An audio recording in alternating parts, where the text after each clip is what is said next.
Hi, welcome back. The next step in Part 3 is to write your essay conclusion.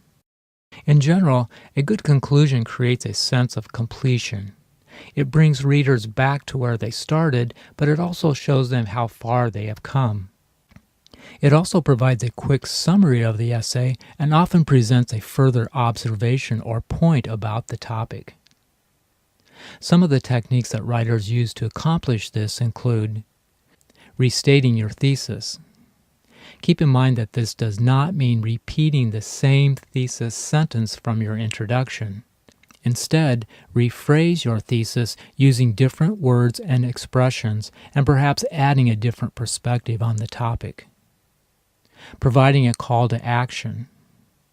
If the purpose of your essay is to persuade or influence a reader, the conclusion paragraph is the ideal location to ask your reader to consider your point of view or take action.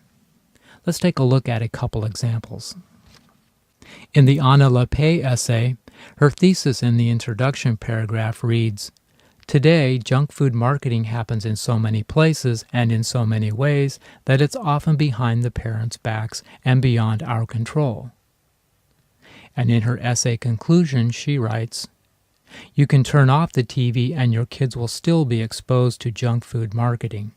For kids today, marketing is ubiquitous, and McDonald's has been front and center in making it so." Notice how the author is essentially repeating her thesis from the introduction paragraph. However, she has rephrased the thesis using different words and phrases and has also included an additional perspective on the topic by referring directly to McDonald's. Here's another example where an author includes a call to action in his conclusion paragraph.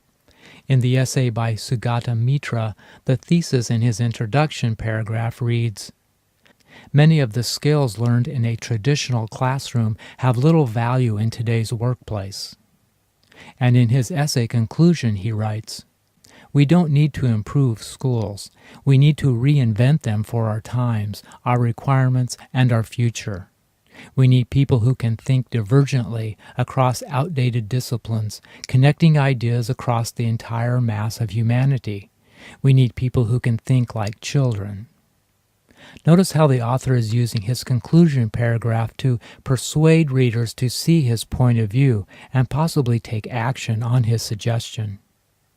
After completing the Part 3 worksheet, you should have in place all the components needed to write a complete essay: a title, an introduction, a body section, and a conclusion.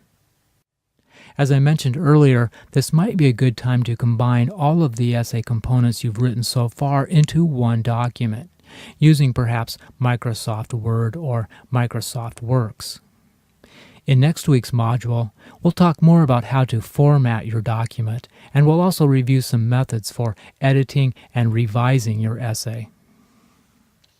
So that's it for this week. If you have any questions about the assignment, please contact me through the Angel Course email.